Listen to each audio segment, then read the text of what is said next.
which is Edmonton's best local station. We are going to be making up some sketches, some little skits for you with some word suggestions sent in by people over the Twitterverse.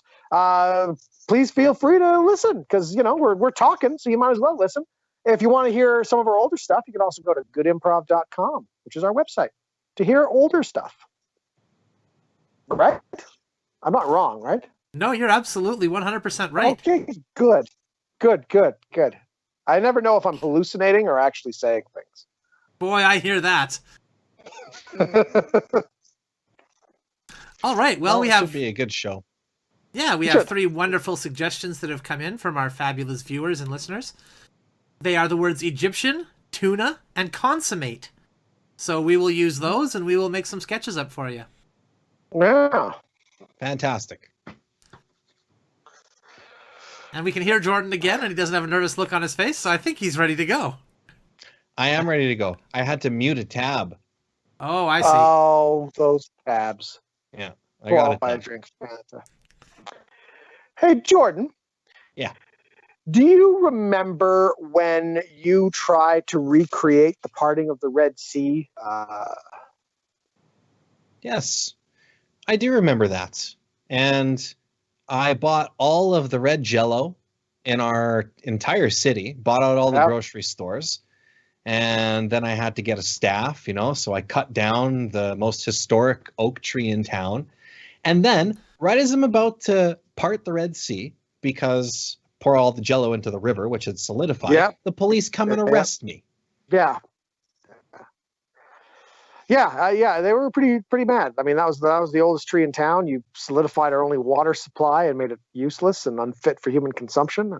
Plus, like a large part of our population is actually Hindu, so they really didn't really appreciate it. I mean, you shouldn't have solidified the Ganges, Jordan. They kind of take that river really seriously. Well, I wanted to show them something they hadn't seen before. Everybody talks about it, everybody hears about it, but nobody's seen it. Well, you did that. You did that. I did indeed. I'm proud of you. Thanks, Justin. Hey, Dan. Yes? Do you remember the time that you rammed a coat hanger up your nose? I certainly do, Jordan. I was learning all about Egyptian pharaohs, and I learned that fact about all Egyptian pharaohs having their brains removed with, probably not a coat hanger, but the ancient Egyptian equivalent of a coat hanger up the nostril to suck up their brain. Doctor said I didn't get my whole brain out, but I got a decent enough portion out, I think, to be considered at least pharaoh-like. I'm in the realm of pharaohs, certainly, right? I mean, maybe not full pharaoh yet, but I'm getting there. You just have so much in common with the ancient rulers of Egypt. I do. It's so impressive. Thank you. We cut to a funeral home. Hi there. Hey, thank you for giving me this opportunity to apply for this job. I've always wanted to work at a funeral home. I think I can offer a lot to the team. My specialty is, I know a lot of people don't go in for this anymore, but I'm trying to bring it back. Mummification. I've been reading up on the subject. I think if you offered this to your customers, I think more people would take it. It's a very long and involved process, but I think sure. 2021 is the time for mummification. I've been practicing with cats and stuff at home. I'm sorry. I'm just I want to butt in now. Me and my partner are looking for something very specific here. I don't want you to go through this whole spiel thinking you're going to get the job when you're already disqualified from contention. We actually have decided, you're right, mummification is a viable path forward for this business. We think it's a good path to go forward. It's just we disagree with Egyptian mummification. We're more into the bog people style of mummification. We feel that's a more efficient process. The lake does most of the work, or the bog, or the body of water. Really, whatever you have there. Yeah. No. I'm sorry. The bog is the redheaded stepchild of world mummification. It is. There's no artistry to it. You just leave it in a boggy place for a few 100 years. No. Egyptian mummification, my friend. That takes finesse. That takes talent. That takes skill. You got to put the wire up there to get the brain out. You got to get all the salt. just the right mixture of salt too to dry it out just enough so it's nice and pliable. You know, you got to wrap them just right. You just want to throw them in a bog, you know. Well, I'm glad that you mentioned the wrapping, because look at how pristine our showroom is here. You know, we have a nice clean showroom, and then we got the bog pit out back, which is full of mud, you know, bog mud. And you're talking about wrappings. You're going to have wrappings all over the floor. Right. They're going to drag into the showroom. People will trip Brains on that them. you're Nobody pulling trips out on of the people's mud. nostrils. All this stuff. I'll have you know that I have my wrapping very, very tidy. I have a spool system set up, so it's not in anybody's way. I think if you gave me a chance, I could really turn you around on Egyptian mummification. And it's far superior to the bog variety. It's superior to the South American variety. I'm sorry. Again, the mummification process is all well and good. You know, the Egyptian mummification process, that's all well and good for your pharaohs or your high-ranking people, your kings, your queens, things like that. But a lot of what we work on here would be considered common folk. You know, normal people working their regular 9-to-5 jobs who can easily find their way to walking into a bog and becoming mummified in it. They don't have the funding to buy a gold sarcophagus, I'm assuming, is going to be required for this. Exotic spices. In the deluxe package yet? Yes, right. Yes, in the deluxe package. But okay, no, I have, you know, other packages to make mummification affordable for all. That's what I want to do. I want to bring it to the common people. I think it should be available for everybody. Well, you know, I mean, on, if you want the deluxe package. Now look, we got a nice flat bog out back. Okay, you come along with your mummification, suddenly obelisks are going to be popping up all over the place. Ruin the landscape. Right. And let's not even get into the subject of any mummy curses that may befall our establishment. We've gone 100 years at this location with no curses, and we'd like to keep it that way. Thank you very much. That is a misconception. A couple of people got cursed a couple of times, okay? And, you know, you focus on the bad, sure.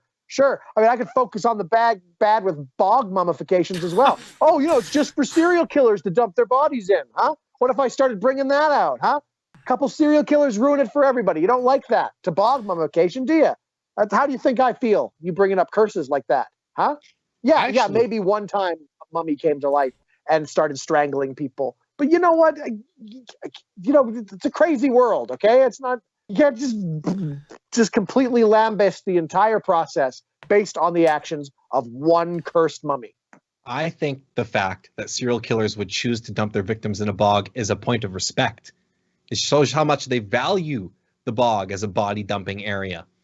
They're not messing around with wrapping someone up, taking all the organs out, putting in the spices. Like, what are you making, a mulled wine? Or are you embalming a corpse? What are you doing? Exactly. Okay. Thank you, Jordan. Thank you for bringing that up. They smell nice. Okay. All right. Well, I see that I'm wasting my time here. I'm sorry I wasted your time. Okay. I thought maybe your minds would be open to a new and fresh and quite frankly beautiful experience. Okay. So I guess I'll just apply elsewhere. All right. I also was going to mention that I also can take corpses apart, sew them back together to make another corpse and bring it to life with electricity. There's no value to us here whatsoever. No value to us. You know what? I think people would go for it if you just gave them a chance. But clearly you guys are Philistines and just not willing to hear good ideas. So Justin, as you're leaving, don't step on a pressure plate or a bunch of spears will shoot up from the ground and impale you. It's not a mummy's tomb, obviously. Go on, get the hell out of here. Yeah. And scene. All right. Mummies. Hey, Jordan. Yeah. Remember that time you and I went to the museum? Yes, I do. And they had these displays that said, "Do not touch." And we went and we touched all the displays. And no one yelled at us. Of course, when we went to exit the museum, they told us that we were, under arrest. But nobody yelled at us while we were inside. We were able to touch everything that we wanted. It's all very polite, actually. Very polite. Hey, Justin. Yeah. Hey, do you remember that time that you replaced your cat's head with a human head? Oh yeah. No, I do. Yes, I do remember that. Yes. You know what? I think that was really blown out of proportion. I mean, people get transplants all the time, right? I mean, I know a guy who had a heart transplant. You hear people getting kidney transplants. I accidentally decapitated my cat whilst using my scythe to cut my lawn, as I do. And and so I just got the nearest replacement I could, which happened to be a human head. I'm not going to mention where I got it, but I had it. And I thought it was a success. We got to the hospital. Mr. Moser, congratulations. You are going to continue to live because we just had a donor body come wheel through the hospital doors. Oh, finally. Ever since I lost my head in that scythe accident when my neighbor was mowing his lawn all recklessly, I've been really waiting for this moment. So, what's the body? Are we talking like a Brad Pitt body, a Clooney, a 90s Clooney? What are we talking? Similar in that Clooney's hair was very soft. Your hair will also be very, very soft. All right, well, I still have my hair, so that's really no surprise. And Clooney's able to spin a tail through acting. You'll be able to spin, and you'll have a tail. And so there are those similarities. My tail will be, I got my head cut off in a scythe accident, and now here I am with this new body with their six-pack abs and the big biceps, right? That's my tail. Perhaps I should... Doctor, sorry. Yes, that's Doctor, all right. We've shaved most of the hair away from where the incisions are going to go. There's still quite a bit left, so it's going to be a few more minutes. Burly, hairy-chested type. Maybe a Sean Connery body we're looking at here. Something a little more old-school masculine. All right, cool. I'm into that. It is the body of a very scrappy individual, I assure you. Wonderful, like a boxer. Not quite like a boxer. Boxers are a bit larger and bulkier, more muscular. This is more slim and agile. A featherweight. A featherweight. Yes, you'll be very light. You'll be a bit top heavy though, because your head is going to be quite heavy compared to the rest of your body. Oh, I'll be lean. I'll be lean, like one of those svelte model types, like on the runways of Paris. That's the kind of body we're going for. Sort of a new school masculinity where I'm in touch with my feminine side, but I still have this, really cool, like broad shoulders maybe to hold the head up. Cool. Can't wait. The shoulders are pretty narrow, but okay. Maybe a dancer, like a dancer's body. Doctor, I'm terribly sorry. Sorry to interrupt again. We just wanted to know, do you want the declawed package or the clawed package? We're talking to his wife. She's not sure yet. On the one hand, it'll save the furniture, but on the other hand, if he did get out of the house, he wouldn't be able to defend himself. So we're still up in the air. She's still filling out some of the paperwork. So as soon as she decides that, we're good to go. Okay. Thank you very much. That's a specialist, so it's important to get these types of updates before your surgery here. Great. Well, I can't wait to see what you got in store for me here. Excellent. Well, it is a cat. It is a cat's body. So is that like a branch of the military, like a Navy SEAL sort of thing, like a cat? Oh my God, like a ripped up military man?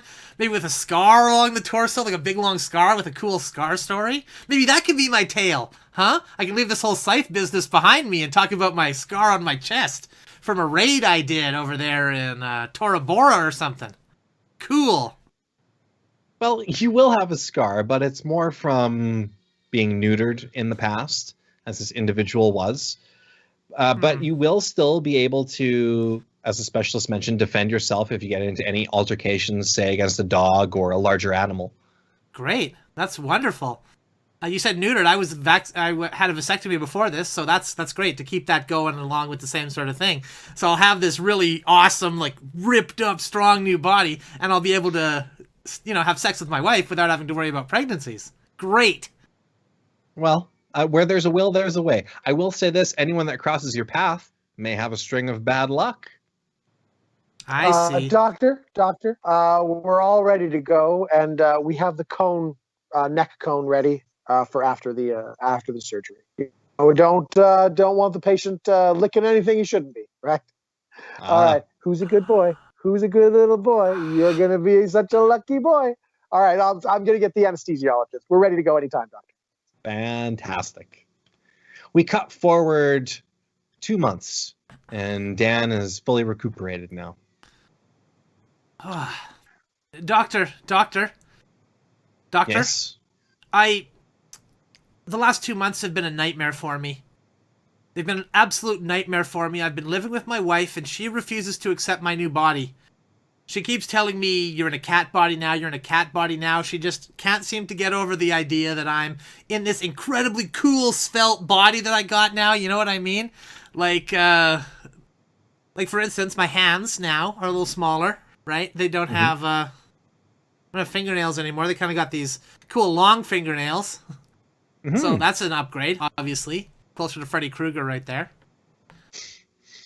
And you're able to climb trees, although we did have to send emergency services to get you down a couple of times. I got spooked. I heard a loud bang, and I just instantly shot up the tree. Sorry, doctor. Sorry, I'm late. Mr. Moser, it's nice to see you again.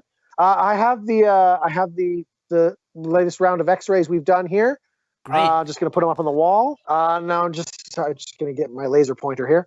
As you see, he's taken very well to the incision there. Everything's going well here. Everything seems to be going really, really, really great. He's taken the cat body completely well. Okay, that is again. Great. Wait, hold on. There it is again. I keep hearing that. Cat body. What? Cat body. You sound just like my wife. Cat body. Yeah. You've the neck's been grafted onto the cat's shoulders. The spine has gone right up into you. You're able to free range of movement. You're able to lick yourself. I'm assuming you can land on your feet, though. Your head. I thought I had a gymnast body. I thought you gave me a gymnast body who was capable of stretching and doing cool flips and jumps, things like that. You're a lot like a gymnast. I mean, look, you leapt right up onto the counter when you got here. Cats are the gymnast of nature. Everyone says it. I mean, I said it just yesterday. I just want to talk to you a little bit about your perceived anger issue. Your wife said you're knocking a lot of glasses off of the counter, glasses that are half full of water. Well, yeah, I guess so. I never really thought about it. It's just something I just do. I never even thought about it. And as far as your hobbies go, I'm sure you've had difficulty maintaining your bowling games that you used to play with your friends. I guess I just thought I kind of grew out of it with the new body. It was just like, I'm not interested in that anymore. I'm interested in other things. Gotcha. Well, I'm going to give you a prescription for some catnip, but I don't want you to abuse it because you can very easily fall into the grips of addiction. Okay. That's for the best. Okay, I'm going to open the door so you can go outside now. Okay, thank you. All right. Oh, we'll have to put him back in his crate too. Yeah, I don't feel like going outside anymore, actually. No, I'm not really feeling it. Are you serious? Oh, yeah. Come on. Oh, fine. All right, fine. We'll just stay in here for a bit, I guess. Okay, I guess I'll go. Okay, you're right. It's time for me to go. You're right. And scene. Let's end that one there.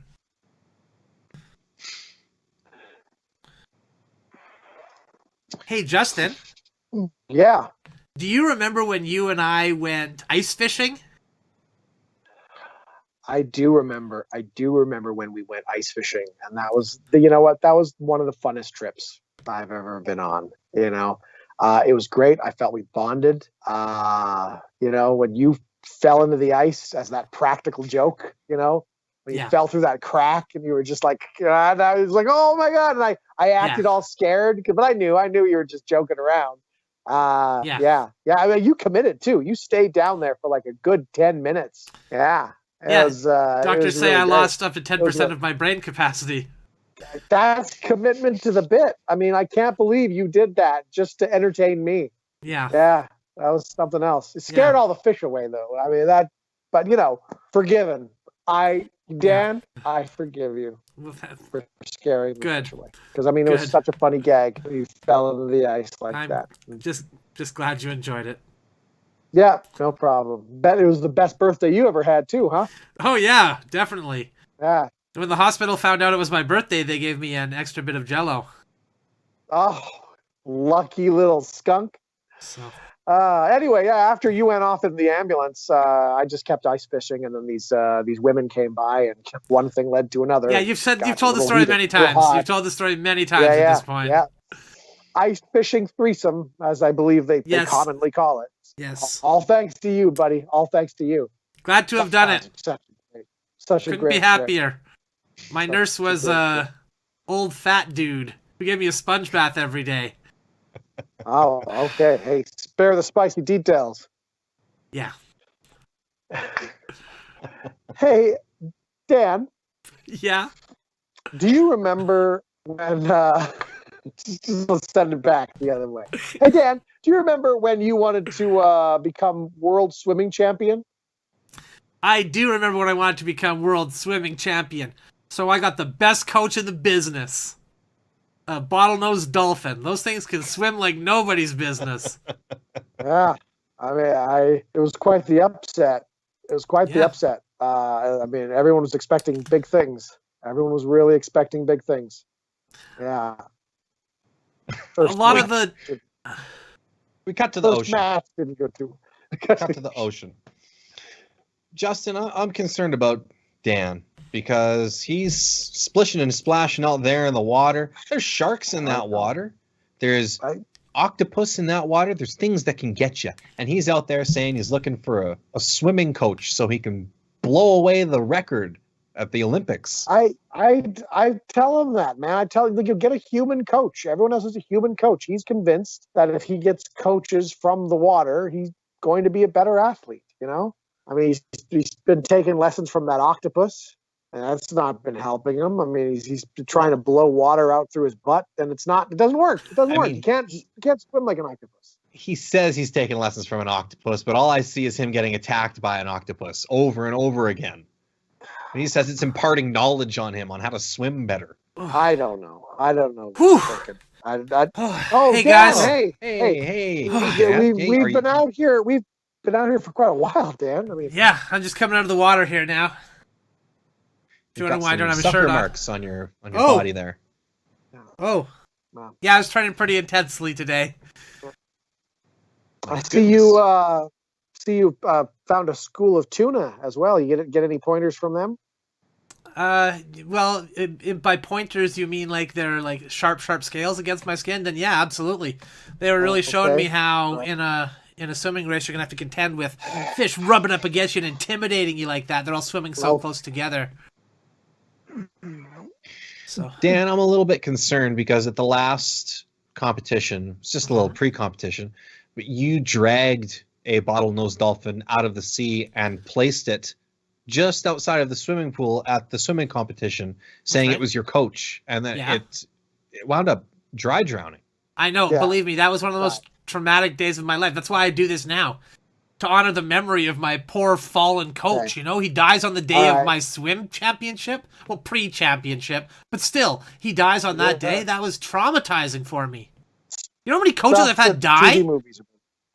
A lot. Yes, a lot. Yeah, like at least 12 by my count. It's like a curse. Okay, Dan, remember when you wanted to become a champion wrestler? So you found bears to coach you, and you ended up in the hospital mauled by bears. Remember when you wanted to become a champion kung fu master and compete in kung fu tournaments? So you found a tiger, a crane, a snake. You know, the only one that didn't hurt you. Yeah, the only one that didn't hurt you is the mantis, and I mean even that bit you. But still, it's pretty embarrassing for that mantis. It's there as some sort of master, and I can just like squish it with one stomp. I expect it to dodge or block the blow or something. It's a master, right? I don't understand. Still don't understand that one. But I live with the pain of having killed my own master. Do you understand that? No, well, Dan. No, I could. It's a tough thing to go through, but we want you to succeed at the Olympics. So we pitched in to take you to a place where there are great white sharks. They're really good at swimming. Okay. Finally, you guys are starting to get on board here. For a while there, you were buying into this conspiracy theory that I was killing my coaches by leaving them on the land out of the water. So thank you for moving past that ridiculousness. We know it's what you wanted, so we're gonna go with you all the way. So yeah, we're gonna take you there now, and I mean, I say, Dan, I believe in you. Okay. Okay. And Thank you. I know you've had some setbacks, many coaches killed in many different sports. I kept telling you should get a human coach. You should get a human coach, but you've stuck with this, Dan, and I respect that. So the least I can do is stand behind you there. Okay. We cut to after the shark training. Guys, thank you so much for this. Thank you so much for this. I think not having a couple of legs is really going to accelerate my game. I think it's going to really... lighter. Really, yeah, exactly. I'm lighter, I'm leaner, I'm faster, I'm meaner. And now I know exactly what strategy I need to employ here, okay? I'm over this animal training stuff. I think I finally figured it all out. Okay? I think so too. I think you get a fin grafted onto those legs. Exactly. And, the more body parts you lose, the more fish you become. Yes, better you do. Exactly. Rather than being trained by the animals, why not just cut the middleman out? Become an animal myself. It was right there the whole time. And you guys were trying to help me see it with your constant needling about how stupid my animal trainers were. When you were always there saying, oh God, I can't believe he's dragging another animal out of the water to be his coach, pretending not to know me and stuff like that. That was all just to guide me to the right path. And I really appreciate that. No, we authentically thought what you were doing was really stupid. But yeah, sure. Do you want me to stop the bleeding, by the way? You're quite profuse. The coach didn't really say what to do before he swam off. I must have had another student to counsel. Okay, well, just bleed for a little while. Oh, we'll do a bit of fishing, and then we'll get you back to the city, and we'll get those legs patched up for you. Great. I mean, I hate to come all the way out here and not do a bit of fishing. I mean, I know you're here to do we might as well. Training, but... I mean, I'm not loving that you're taking away potential future mentors from me, but that's okay. That's fine. Well, tell you what, if we catch anyone that looks like a fast swimming mentor, we'll catch and release. Okay, thank you. We're here for you, buddy. We cut to after the Olympic Games. Yes, hey. So the great white shark representing Canada is there flipping around on the first place podium. It looks like he's dry drowning right there on the first place podium with the medal around his neck. I've never seen anything like this. Jordan, over to you. What is going on here? Well, all that's going through my mind is it's certainly everything that he's trained for. This moment right here. Yes, he won the swimming competition. Gold medal. But how does he do out of the water? As we're seeing, not very well. We cut down to an interview with... Yeah, good, there you are, Justin. Thank you. Good, yes, I was just about to cut to you. Yes, I'm here. Yes. So, how does it you feel winning that gold medal in the 1948 Olympics? He doesn't seem to be answering. He appears to be dead. I think he has dry drowned. This is unprecedented in Olympic history, but he's died a champion today, and I'm sure his parents and all of his family back home are proud.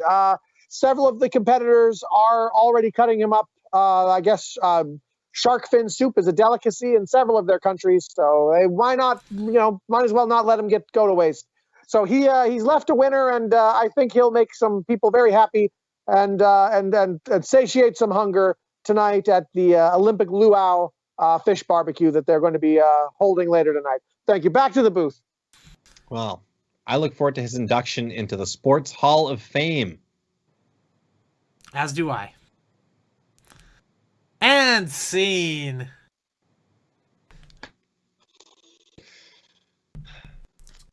Hey, Jordan. Yeah. Do you remember when you tried to invent, when you tried to weaponize schools of tuna? Mm-hmm. I do. My strategy was to spread around a lot of chum to attract the tuna, because I figured that's where, the fish, they sensed that there was food around.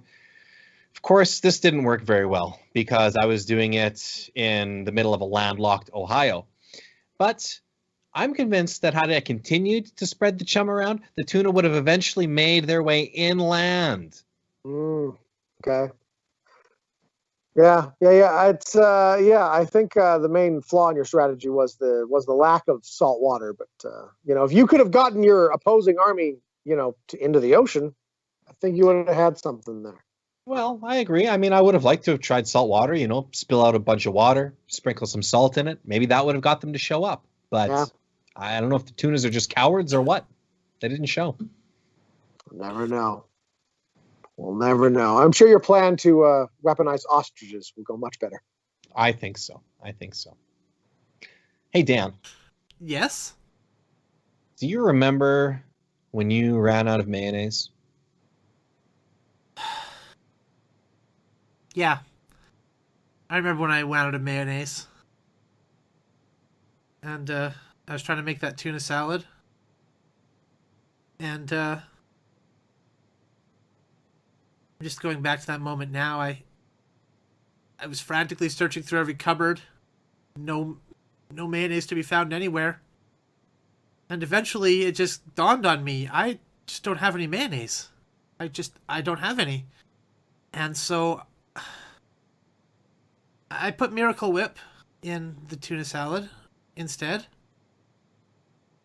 And I guess that kind of was the catalyst for where I'm at today, you know? Yeah. That's the one event I traced it all back to, is that decision to use the Miracle Whip instead of hold out for the real mayo. Life altering. Yeah, boy, was it. I don't really eat tuna salad anymore. I don't see how you could. So, well, yeah, it's been a big change. I used to eat tuna salad maybe once every couple of weeks.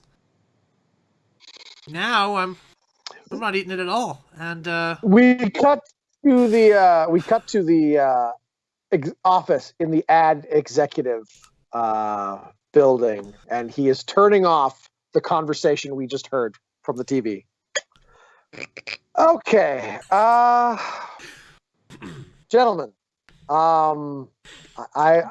we hired you to make a commercial for our product, Miracle Whip. Yes, correct. We were looking for the next slogan, nothing makes a sandwich like Miracle Whip. And instead you give me an existential video about a man who had to use Miracle Whip instead of mayonnaise, our main competition. Right. And it has ruined his life. Completely. Forgive me, but I'm a little confused and concerned that this is the commercial to advertise our product, Miracle Whip, that you have brought forward to me today. Yeah, it's powerful, like Powerful. The movie Traffic. It's like a Steven Soderbergh film. Okay, Soderbergh's not what we're going for here. Cronenberg, maybe. It's twisted. It's like a David Lynch joint. Okay. It's complex. I guess my concern. Should we view it again? Would it help to view it again? No. I'm good. Thank you. I've seen it once, and I think I got the idea. I mean, it was about. There's what, about an hour left of it? About that, yeah. Looks like that. Okay, all right. Yeah, just him sitting there lamenting about not having mayonnaise. At one point, he burns a bottle of Miracle Whip. Okay, I guess that's my biggest concern, is I don't see how this is going to convince people to buy our product. It seems to be suggesting that Miracle Whip is inferior to mayonnaise and that you should have mayonnaise at all costs, is what I got from that.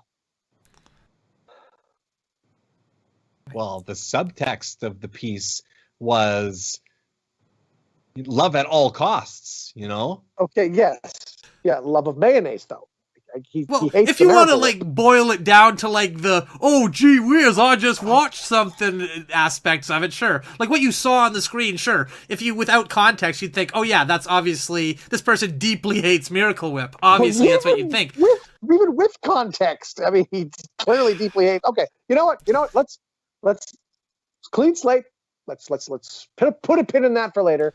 I want to see what you guys have done for our Cheese Whiz account that we also approached you with. So I'm just going to put that video in, and let's see what that's like. All right, let's just push play now. Let's see what the Cheese Whiz commercial. All right, I'm excited to see this one. I'm hoping this one's going to be better.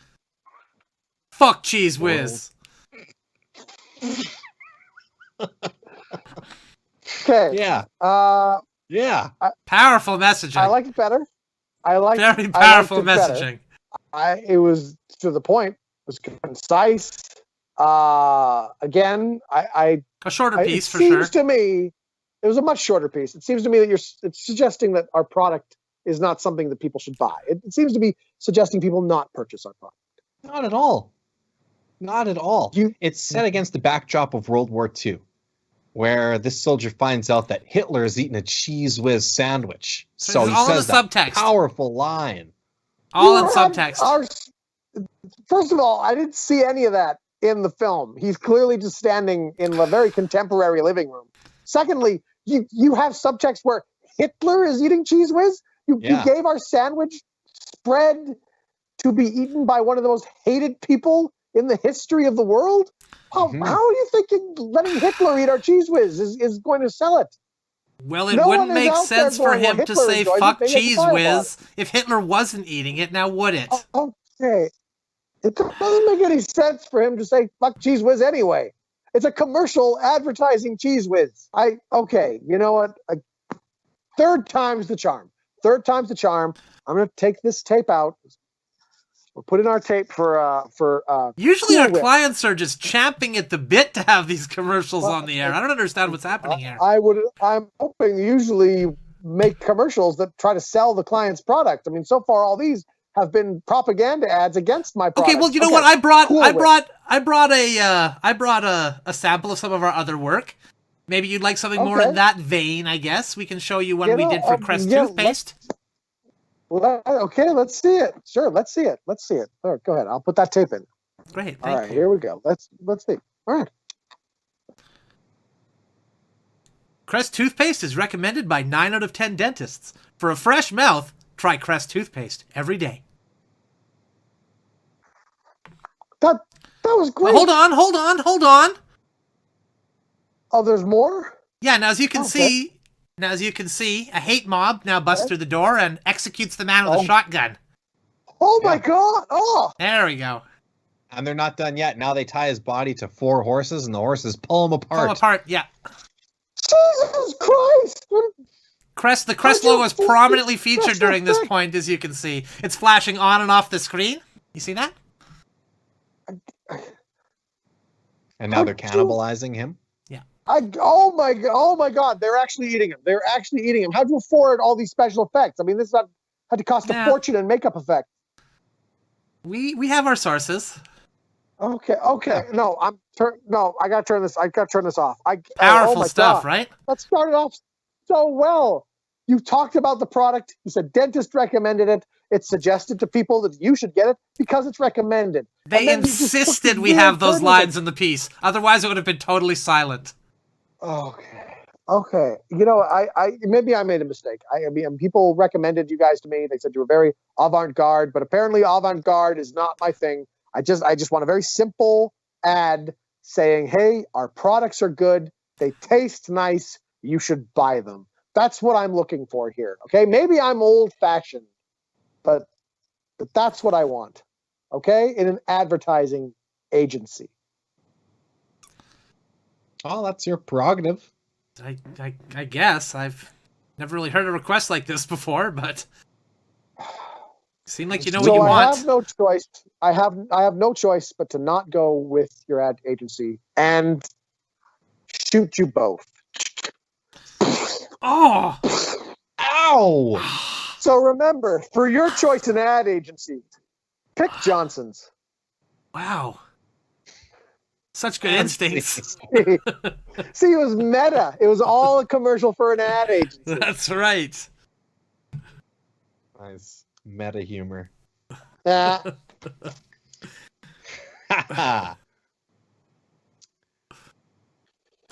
Well, gentlemen, you know what? You know what? I think now would be a good time to pause and mention our sponsor for the week.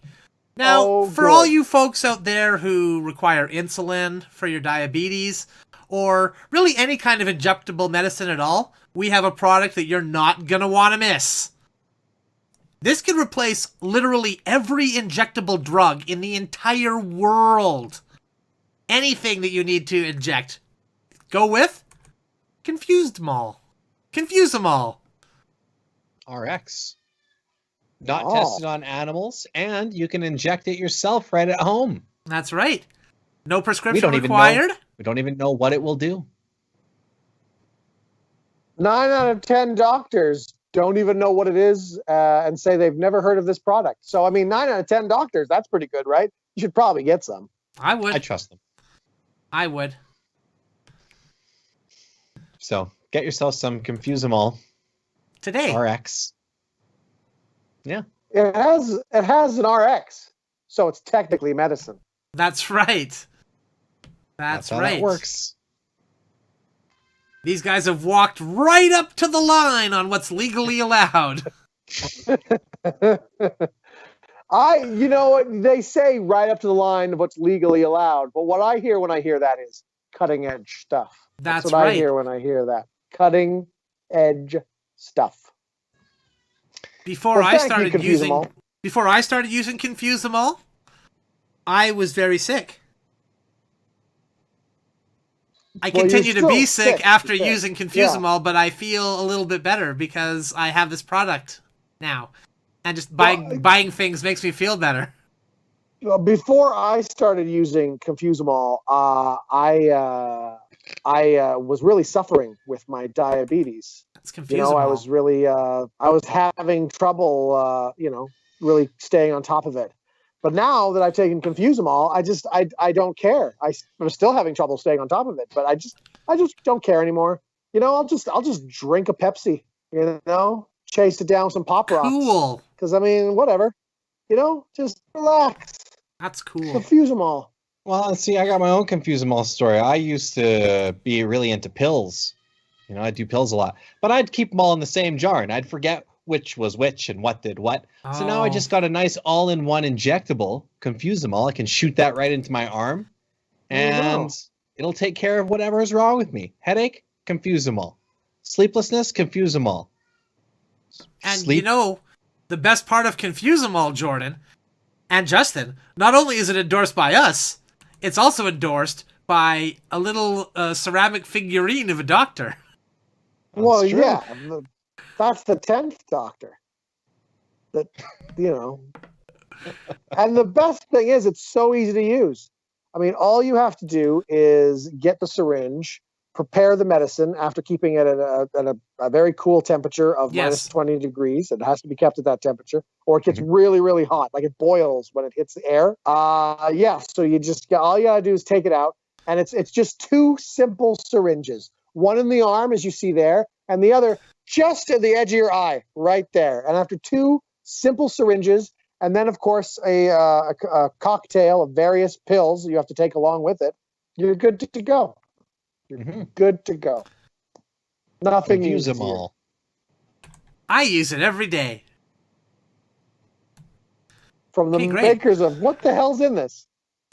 Great medicine. That's a great medicine.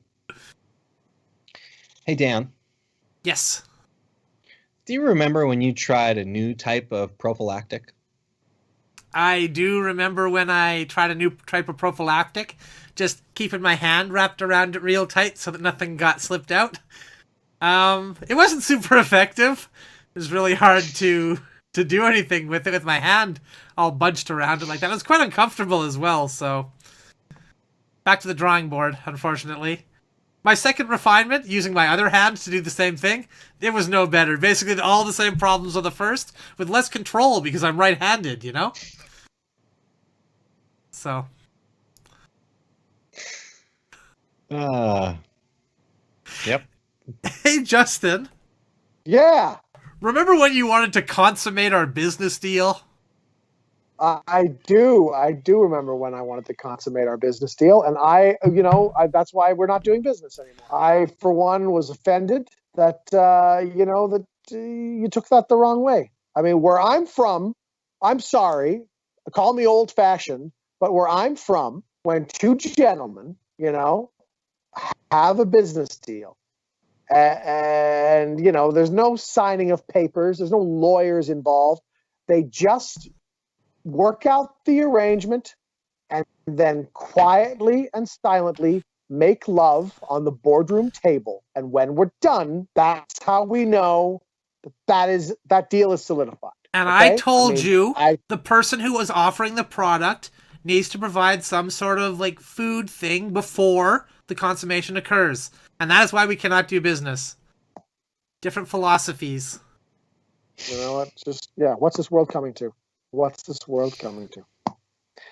Hey, Jordan, do you remember when you canceled your wedding because you found out what consummate means? Yes. Yes, I did. Oh, man. I lived my whole life without ever having anyone touch my genitals, and I almost got married. Yeah.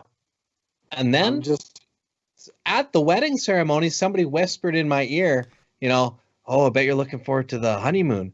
And I've kind of stopped the whole ceremony. I said, why would I be looking forward to that? And they said, because of what you get to do. And I was like, yeah, the jet skiing and the buffets, just relax, just spend some time relaxing. They were like, no, there's a lot of work involved with your body. We cut to after the wedding. He's already been married at this point, but he doesn't know any of that previous information. Hey, Jordan. Hey, beautiful Jordan. Sunny day. Yeah, sure is, huh? You looking forward to the wedding night tonight, huh? Huh? Yeah, probably get a good night's sleep. Yeah, you will. I bet you will. You'll be really tired after the wedding night festivity. Yeah. Oh, yeah. Yeah, all that standing, talking to people, friends and family and stuff. It's going to be so wild. Does she have a special outfit picked out? Yeah. She'll probably wear her wedding dress, yeah. During? You know what? I could see that. I could see that being hot. I could see that. It probably will be hot because she's complaining about how much she's sweating, especially with this tropical heat. Yeah, all hot and sweaty, huh? Yeah. That's right. Yeah. Okay, yeah. So, why are you guys still here? I mean, the ceremony's done. Everything's finished. You guys just, probably head back to your room, huh? Back to the room, the two of you, huh?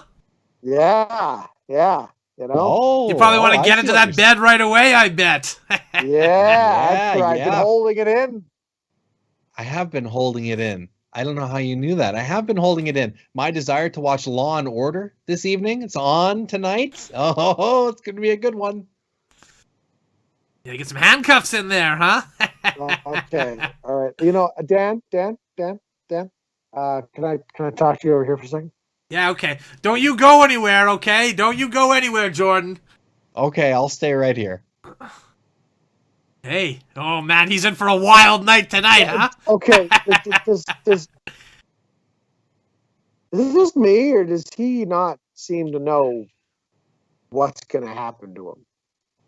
What do you mean? He seem to like. Well, it just seems like all of our clever innuendo and witty, suggestive talk, which is just gold, all gold, by the way, poetry. But it just seems like he's not getting it. It's like he doesn't know. Sorry. What he's expected to do tonight. What? Hey, what is he expected to do tonight? Have you seen my wedding tackle? Your wedding? Oh yeah, I've seen it.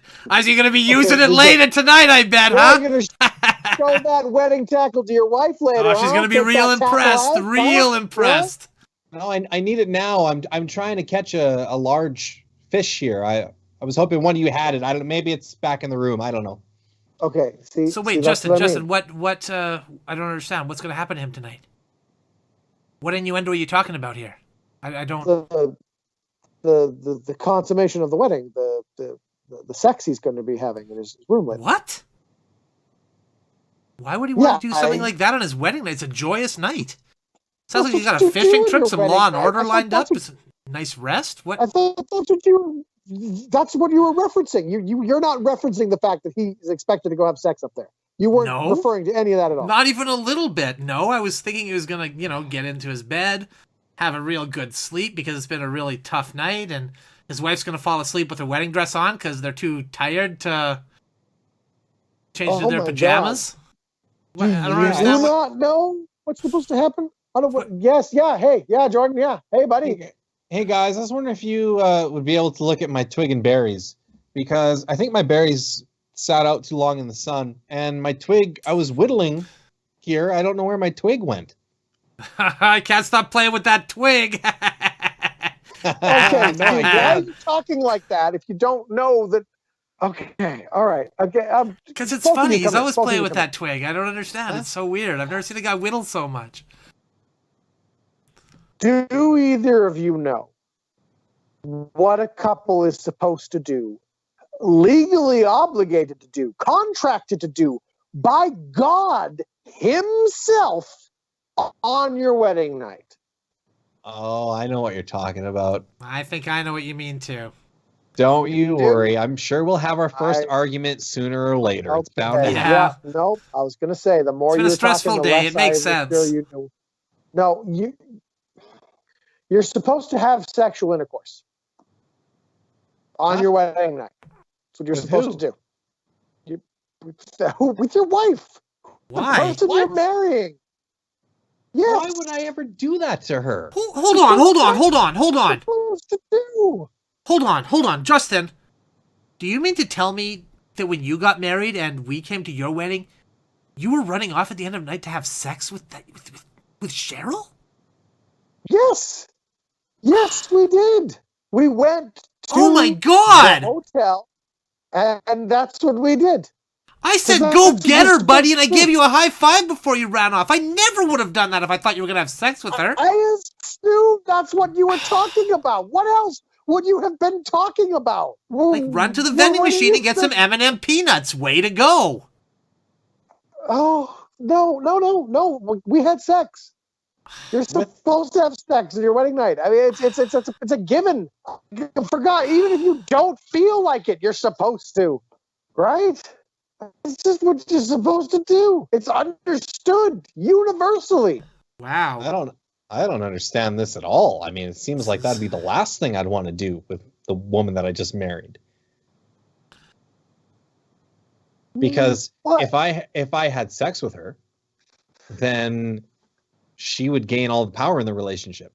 Okay. I can't believe what I'm hearing. I can't believe even the priest, I'm pretty sure, has had sex before, right? I know the With priest my on my wife? wedding night, not with your wife, just in general. Look, if this is a thing you're supposed to do. Okay, it's a lovely thing. It's a beautiful thing. Sometimes it's a weird thing. Sometimes it gets really weird and really freaky, but that's good sometimes, right? It's fine. Okay, just look, just take your wife upstairs, go to the hotel room, and just go with it. Okay.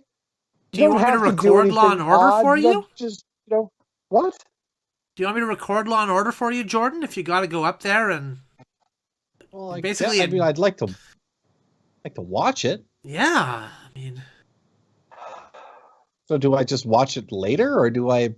yeah. I guess watch it later if you're gonna go have sex with your wife. If that's your A1 If priority you do right it now. fast enough, you can watch it. I mean, after. Wow.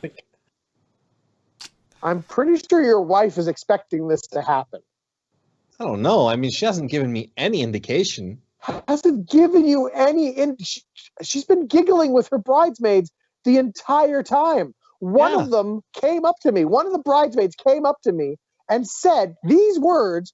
Oh my God, she is so excited to be having sex later tonight. Like those are literally Probably the an words that in came out of joke her they mouth. have together. I think I know what happened. I think there's a little bit of confusion here. Maybe you misheard something. I think that what you heard her say was she's looking forward to having seltzer later, because I got a nice bottle of seltzer back in the You room. think Nice. what she said was that your wife is looking forward to having seltzer later tonight. Oh Yeah, yeah, I must bet you're be. waiting for that seltzer to Forward to having pop. seltzer. Oh. Yeah, you know what? Okay, it's fine. It's fine. You know what? You go watch Law and Order. Tell you what. Why don't I take your wife out for a bit? She's not a fan of Law and Order. You know, I'll entertain her while you watch Law and Order. How about that? Well, I don't know if that'll work, Justin, because my wife and I are going to be doing the horizontal mambo later. And she also said she wanted to do the hunka chunka and the something called hide the salami. I don't know what these games are, but my whole evening is tied up with activities. All right. She also said she was going to grind me. I don't know what that means. Some sort of massage, I think. Like cracked black pepper or something. It's like a massage. You poor man. Yeah.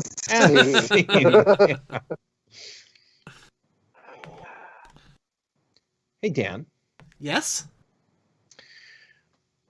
Do you remember when you learned that the black widow spider eats their mate after mating? I absolutely remember that. I found that out, that all of the male black widows are consumed. And I thought, yeah, that sounds pretty good. So I went out there to try to find a black widow, but I don't know if the dating market is just, small right now or what's going on, but it's really hard to find a black widow I'm compatible with. I mean, you could try dating an adult woman rather than a venomous spider. And is an adult woman going to kill me immediately after having sex with me? Probably not. Probably not, no. Right, so kind of pointless. We cut to death row. Well, Warden, this inmate has chosen his method of execution. He doesn't want firing squad. He doesn't want the electric chair. He wants to be killed by a black widow after having sex with it.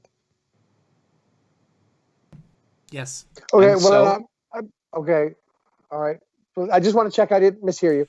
I think I know what I heard. I think he wants to have sex, so have some conjugal visit, and then he wants to be poisoned with the black widow spider at some point. That's his method of death. So the conjugal visit aside, he wants to be poisoned with a black widow spider. That's what I'm assuming I just heard. Yes, that's correct. That's correct.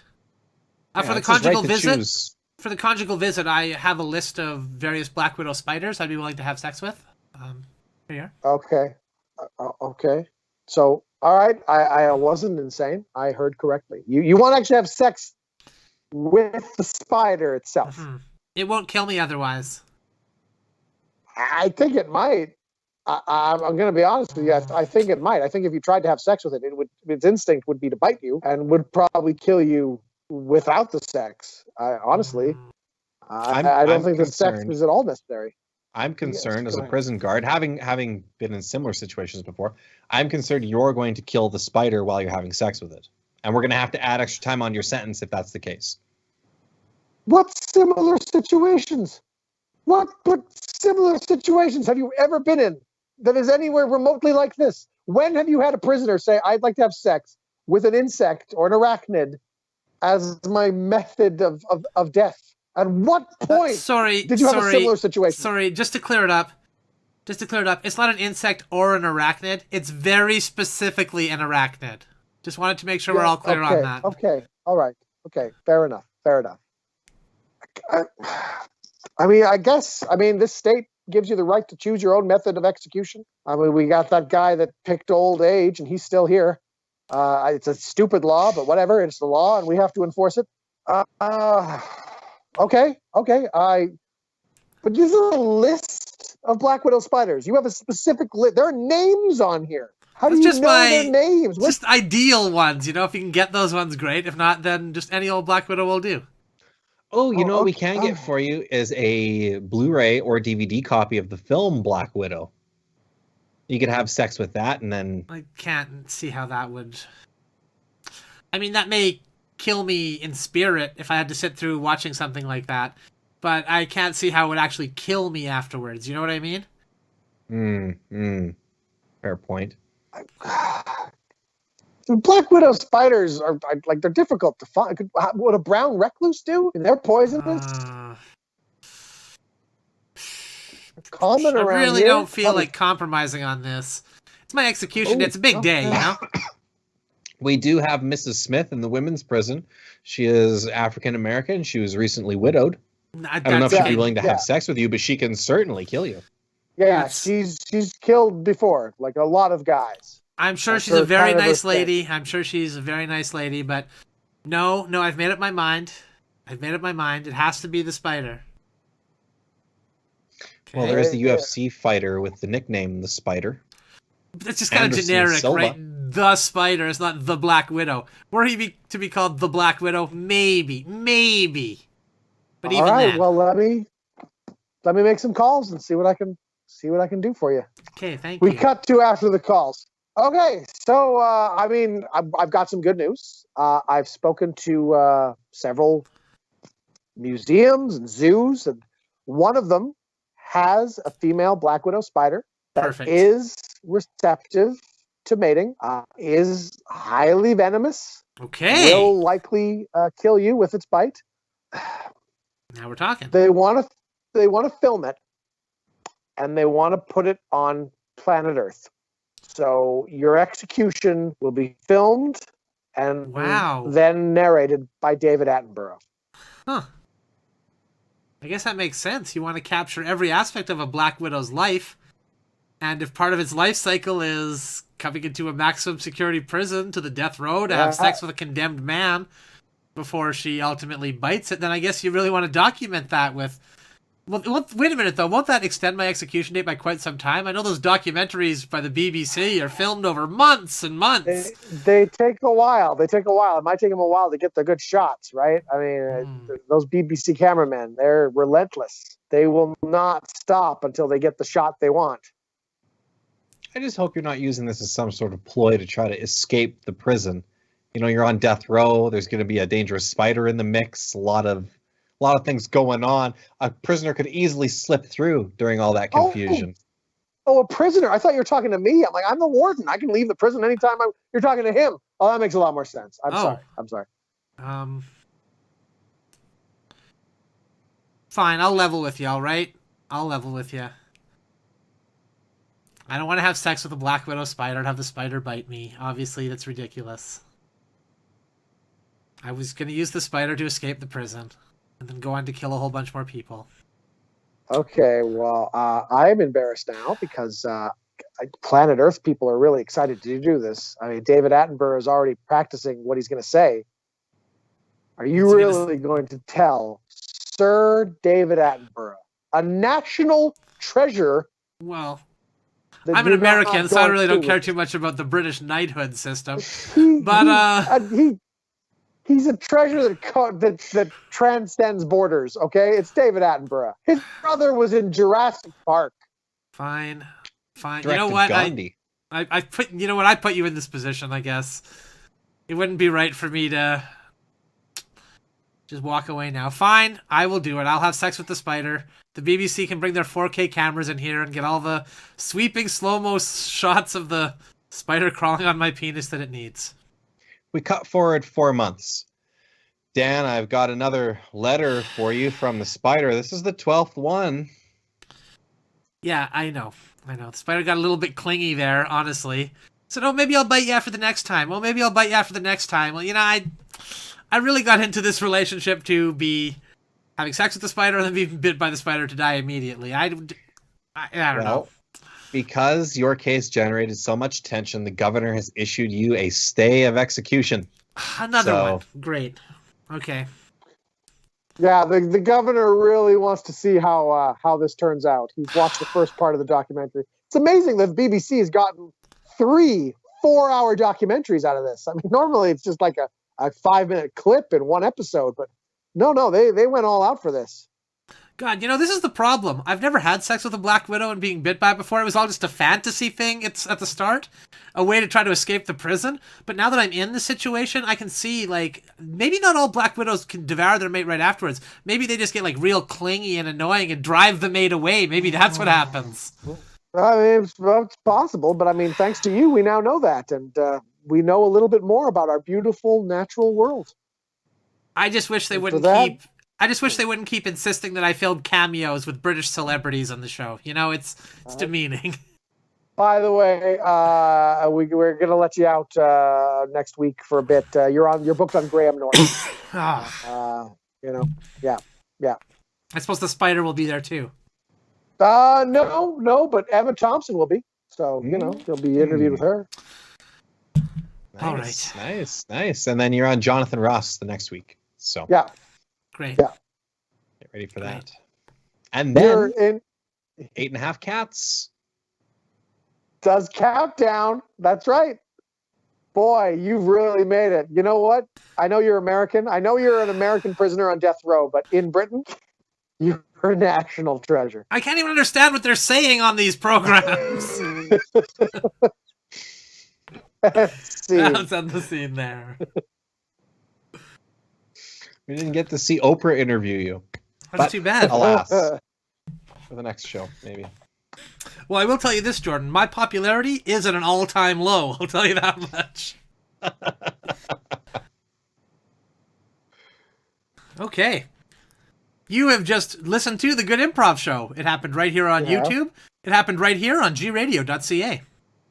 Which is Edmonton's best local station.